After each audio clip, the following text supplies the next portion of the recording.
ngerteni cerita sing paling larani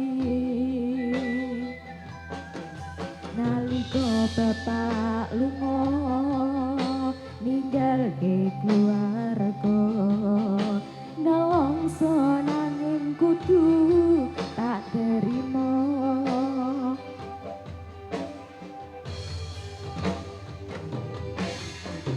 sing gawe tambah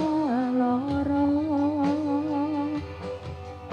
wong tuwa ana kaya ra ana ngendi kasih sayange sing kaya cahyane bapak ibu bingung dhewe-dhewe boleh nyanyi bareng-bareng yen pancen kudu pisahan aja ngasih anak dadi korban berjuang ning dalan dhewean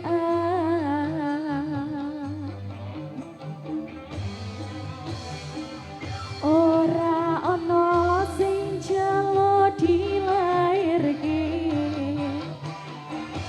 nang keluarga sing kaya ngene tak tampa apa anane kabeh kahanane yen pancen ngene iki takdire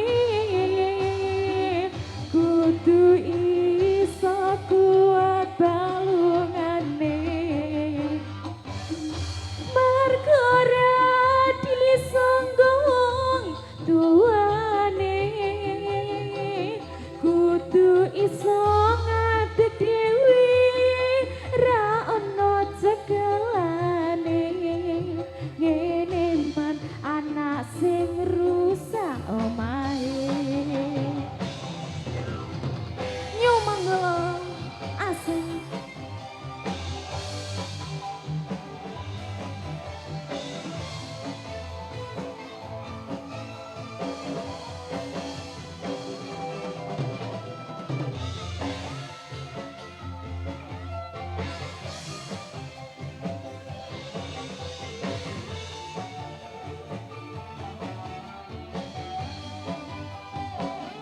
boleh nyanyi bareng-bareng dong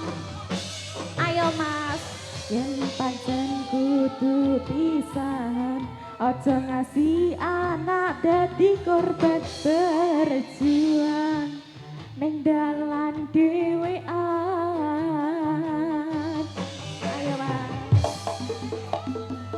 ora ana sing jalo dilairke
yen pancen kudu pisahan aja ngasih anak dadi korban berjuang